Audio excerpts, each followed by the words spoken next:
Okay, Doc. I recently ran my first cycle for competition, which included Testosterone Enanthate, 500 milligrams weekly, then switched to Proprionate, 100 milligrams every other day. Also Trenbolone, I'm not sure if that's enanthate or acetate, 400 milligrams. Equipoise, 500 milligrams, and Winstrol, 25 milligrams daily oral pill. All reasonable small dose.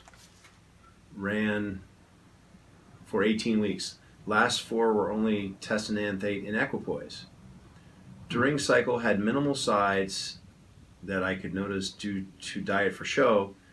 Well, due partly to poor coaching / personal research, I never ran any anti-estrogen during or after, and attempted to run HCG from last injection at 500 IU daily till I used the entire 10,000 IU kit.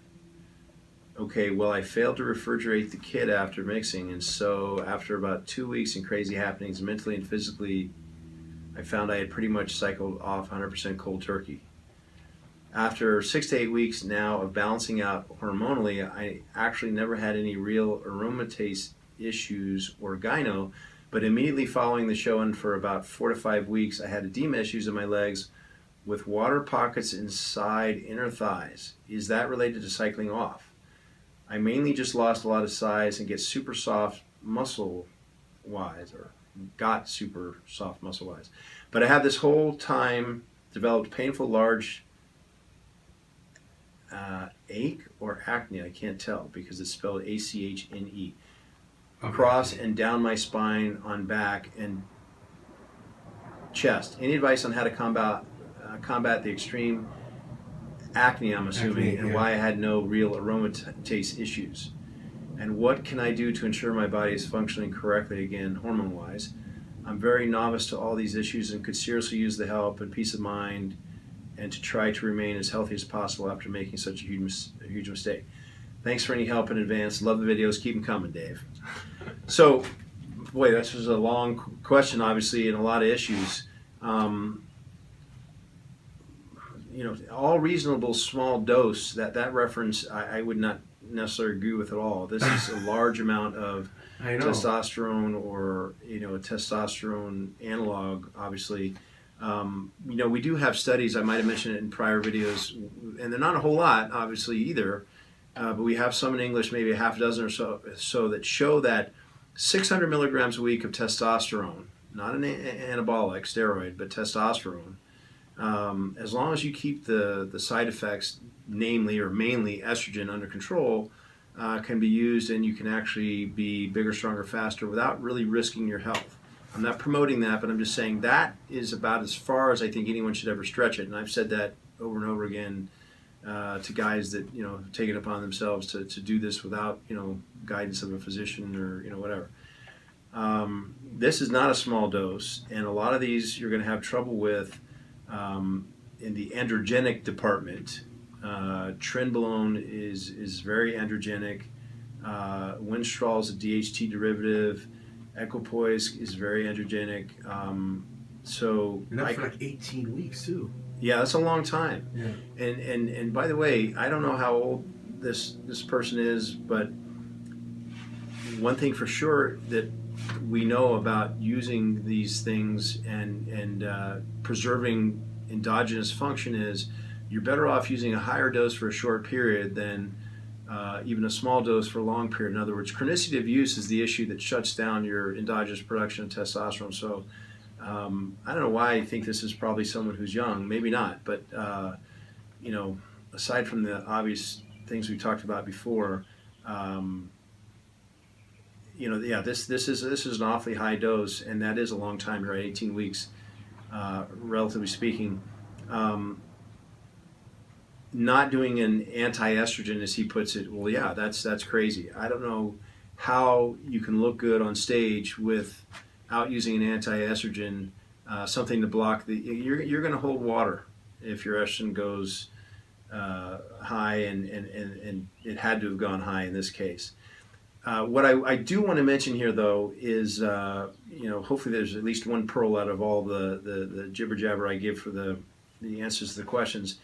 The HCG, the post cycle therapy, this is a common mistake that people make. Remember that even with a regular replacement therapy dose, I always note that people at about 3 weeks post discontinuation of the therapy will bottom out. They'll feel horrible, even though their testosterone may dive down to even below normal, not just low but below normal,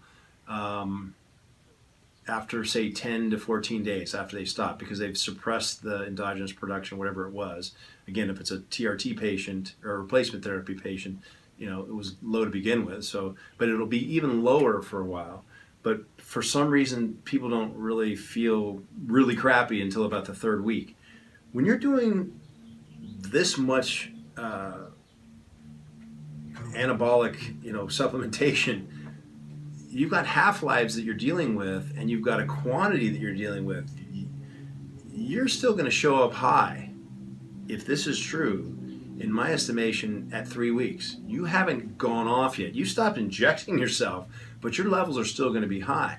So to throw in 10,000 IUs of HCG during that time period really isn't going to do much for you. Rather than critique this, let me just flip the script, as they say, and say what I think is more ideal, which is I treat, for whatever reason, usually it's fertility. Someone says, hey, my wife and I want to get pregnant now, and so, because I've had low T and then gotten on replacement therapy, we found out, I'm infertile, so I got to get off this stuff and get fertile and then get back on. So we want to do this as effectively and efficiently, quickly as possible. I tell these couples that the testicles are kind of like, I refer to them like diesel engines. Mm-hmm. Okay, it's hard to get them up and running again when they've been shut down. Whereas the pituitary acts like a gas engine. Man, it turns on right away. So if you're going to be coming off of, call it a cycle, or coming off TRT, you want to start stimulating the testicles long before you discontinue your therapy. The problem with this gentleman is the timing is horrendous. Okay, there was really no effect from that 10,000 IU. Well, he says because he left it out, and so. But even if it had been, fully effective, full strength HCG, it wouldn't have done much for him. I recommend that if you're going to get off TRT, you start at least 6 weeks before you want to discontinue with HCG to make sure those testicles, the Lytic cells specifically, have been reminded, if you will, that hey, you're going to be needed here. Wake up, and so that when the level of testosterone or the anabolic steroid finally drops low enough, and the body says, hey, we got to create some of our own, the pituitary kicks on right away, and there won't be a long delay before the testicles kick in. Okay, so that's one mistake a lot of guys make. They do their last shot and then the next day start HCG for 3 weeks. You are going to get maybe a little bit of benefit for what I said just about trying to get the testicles, the diesel engines, kick-started early, but that's probably not going to do much of all. Now, if you're talking about the speed to get yourself your testicles back up and running again, yeah, your body's going to throw a fit, and your pituitary is going to release a whole bunch of luteinizing hormone in its panic mode to say, hey, let's get going. But again, that cold turkey, not only is it not comfortable, if the testicles have shut down significantly, you're still going to have a lag. So again, no matter what, it's better to use the HCG while you're still doing your TRT in advance of getting off of it. I use 6 weeks just because clinically I see people have much better transition periods with that before you discontinue. Is the dosage correct that he's using? 6 weeks out. I used to use 250 IU every other day, okay. But because you got to jab yourself every other day, and because HCG, there aren't risks really associated with HCG. It's just an analog of luteinizing hormone. It does also tend to act like thyroid releasing hormone. So again, though, you're not taking a big risk. So I'd say go to 500 IU. Make sure that every other day, and make sure the testicles are up and running. It's generally accepted that as long as you don't go above 500 IU every day, you're not going to desensitize the Leydig cells to HCG. So you're pretty safe with that dose, and you're getting to the goal, which is to get off of the testosterone for whatever your reasons are, and make the transition smooth. Now, with everything I said and looking at his timeline here, yeah, no wonder he's having issues, because he never took an aromatase inhibitor of any kind, so he's going to have edema issues just for that reason alone. He's also, and this is what I hallucinate, that he didn't mention. Once you go off, you're probably not getting your usual daily dose of exercise. So you're not moving the lymph, you're not moving that excess fluid around, so it might be pooling. I mean, there's so many, who knows why he's got this excess edema. But we can certainly guess why. The hormones are bouncing all over the place because he went off cold turkey, and because he went on such a high dose. So, afterwards you're doing this until you level off. And of course, we know that the acne is a result of the testosterone anyway, with testosterone replacement therapy being converted to dihydrotestosterone. In this case, as I mentioned, the Trenbolone, the Equipoise, and the Winstrol can all, and Winstrol, despite popular belief, can cause acne. A lot of the lady track athletes were using Winstrol thinking that, it's harmless. Not the case. Harmless in terms of, it's very clean, it's just anabolic and not going to give me any androgenic side effects. But my point being that could easily explain the acne, and just because it took a long time for it to kick in, man, I've seen some very interesting cases where a year and a half into replacement therapy in a 56-year-old male, he started losing hair. Wow. Okay, so you figure, you're already on this, your body's gotten used to it, and the only explanation we came up with is a shock to the system. We being not just me and the patient, but we got referred. We went to dermatologists and hair specialists, and everyone said the same thing. Look, we know DHT is the protagonist in acne and hair loss, especially male pattern baldness. Mm-hmm. Why this is happening? The only thing we could come up with is just the body just felt like it was being shocked. So that's a year and a half into, in this case, and I've had more than one. It's probably a handful that this has happened to, where we just figured, the body just looked at it as, wow, this is too much.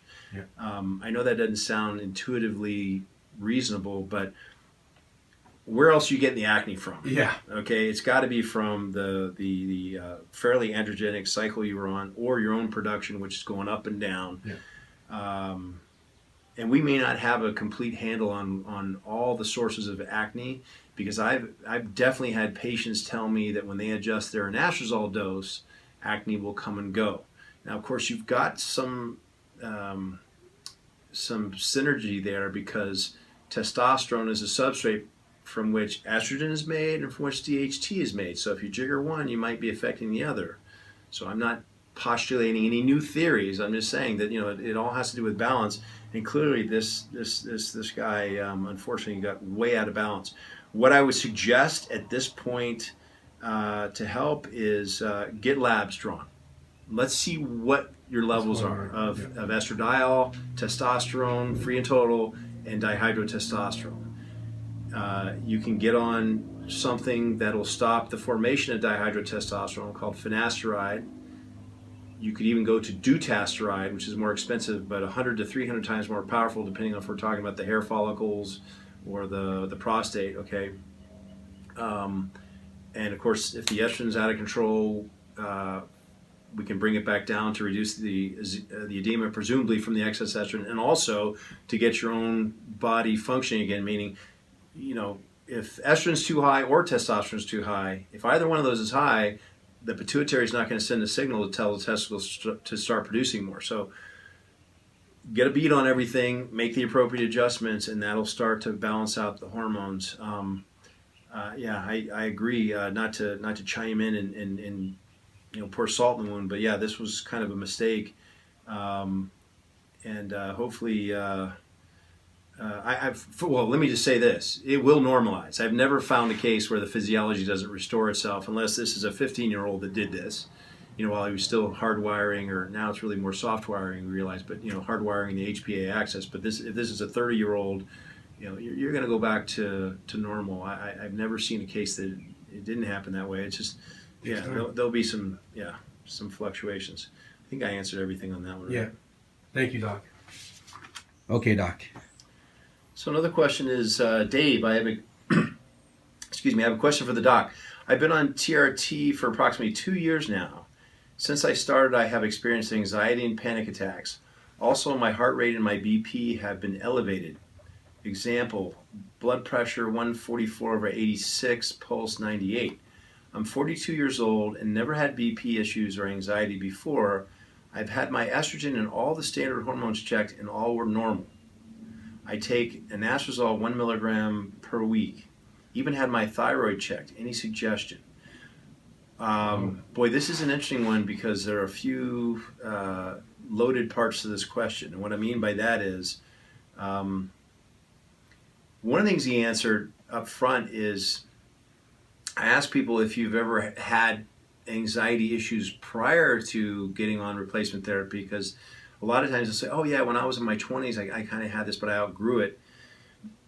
So with TRT, what you're doing is, in all cases, you're just giving yourself more energy to be whomever you are. So yeah, you can bring back those feelings of anxiety you had when you were 20, now that you're plugging yourself back in, so to speak, you feel like you're with 20 more again, testosterone. Yeah. Yeah. So that's interesting because that's not the problem here.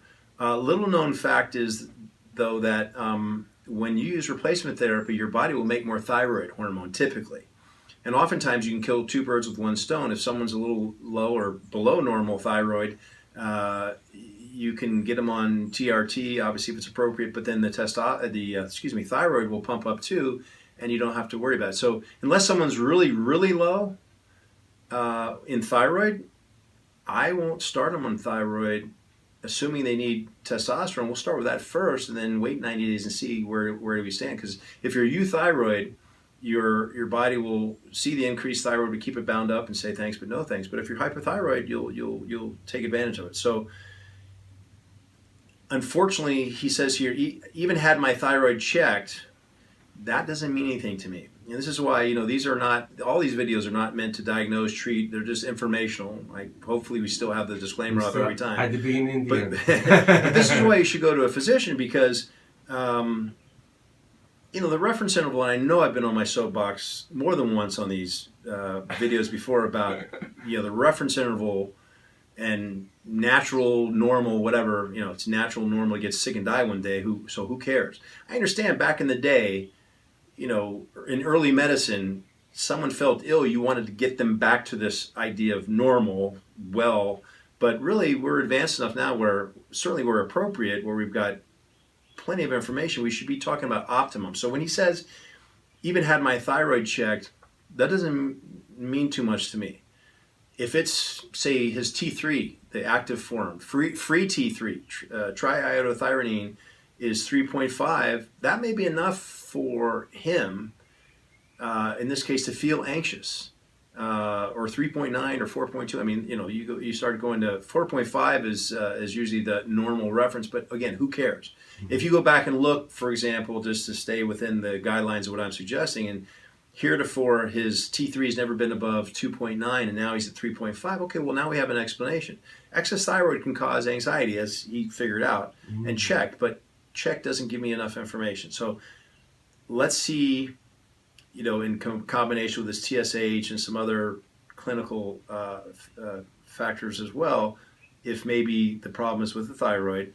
Second of all, anastrozole once a week, and I get this a lot because I'm considered fairly aggressive when it comes to keeping estrogen low. I'd rather oversuppress it than undersuppress it when I get someone first started on replacement therapy because of all the negative side effects associated with too much estrogen. And in the short term, typically, I don't see any effects from oversuppressing estrogen. And so, without getting into more detail, 1 milligram a week seems pretty light to me. I start people off on what I call a prophylactic dose of anastrozole, 1 milligram every other day, with the standard 1 cc of testosterone cypionate per week.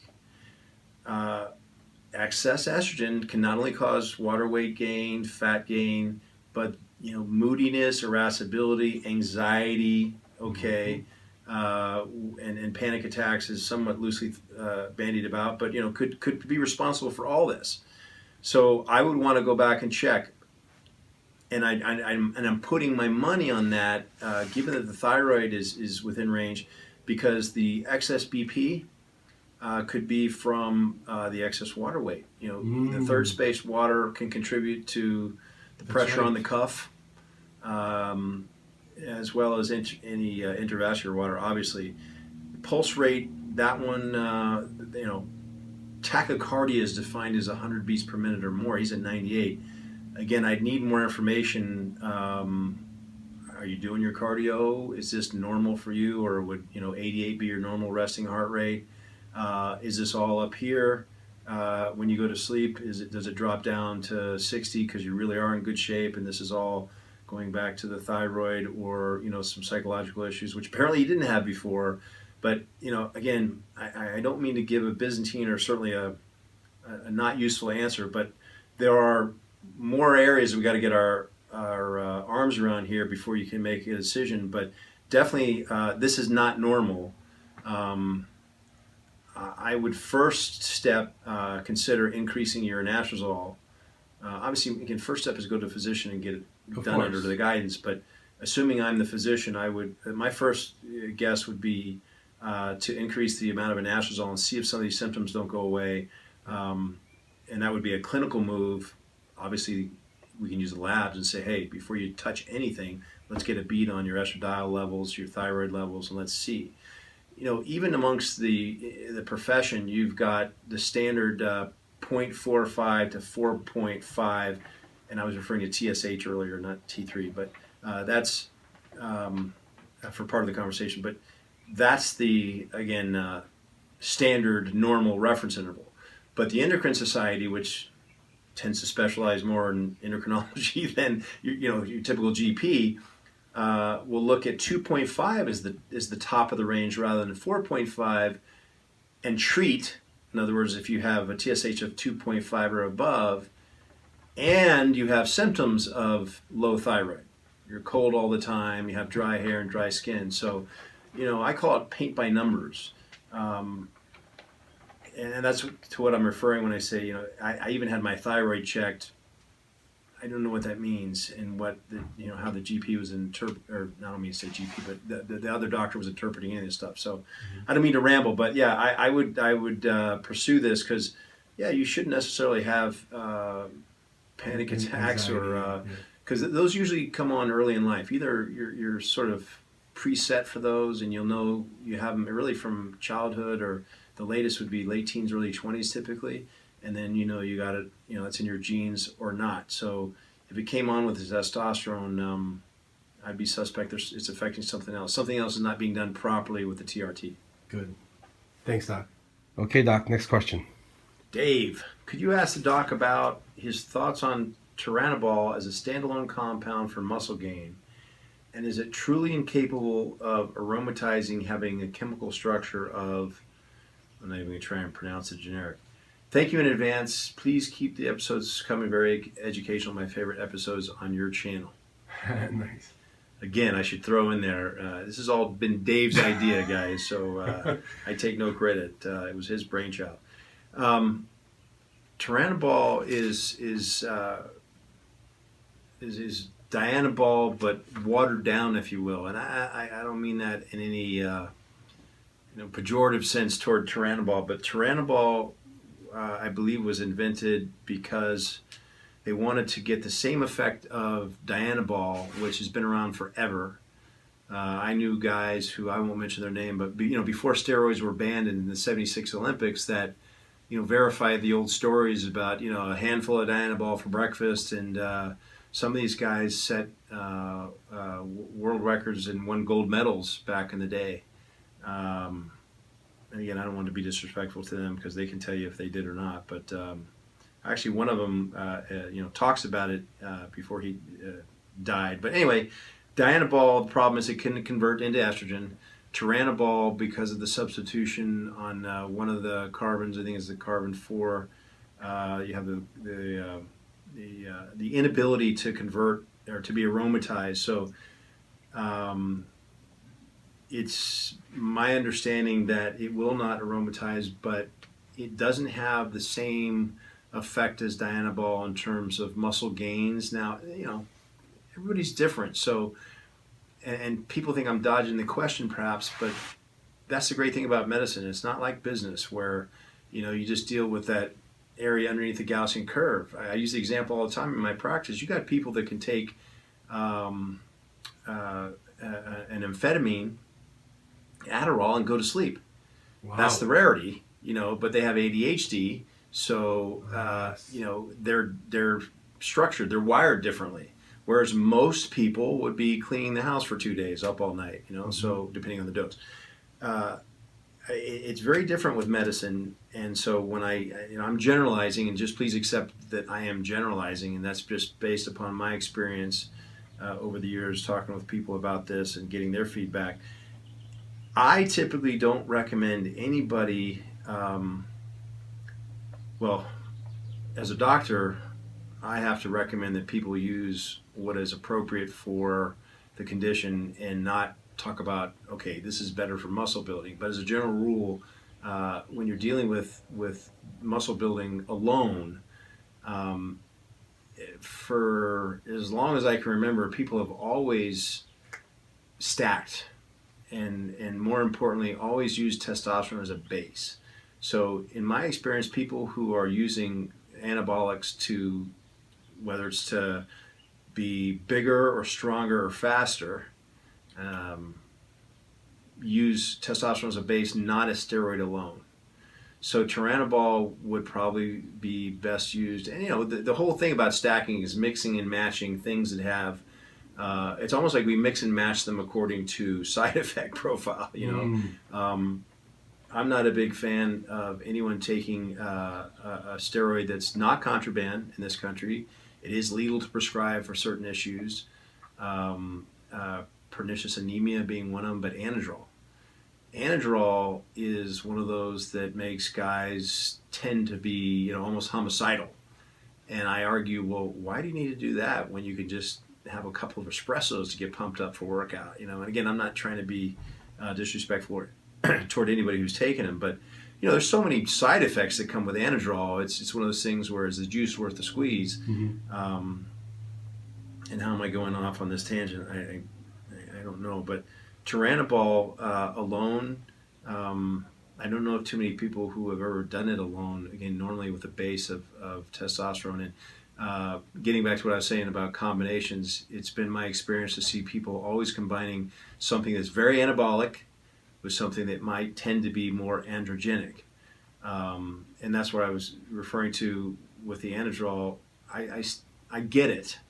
You get the anabolism, and you also get the aggressive nature of the androgenic steroid. But again, why not just throw in some espresso and then you don't have to worry about hair growing on your back or zits and stuff like that, is my point. That's all. Right. Teranabol is very mild when it comes to side effects all the way around, to answer the question more directly.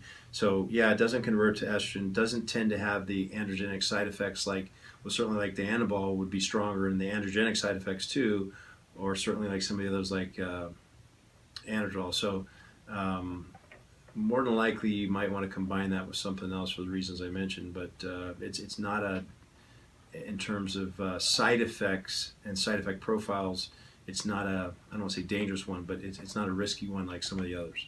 Gotcha. Thank you, Doc. Thank you, Doc.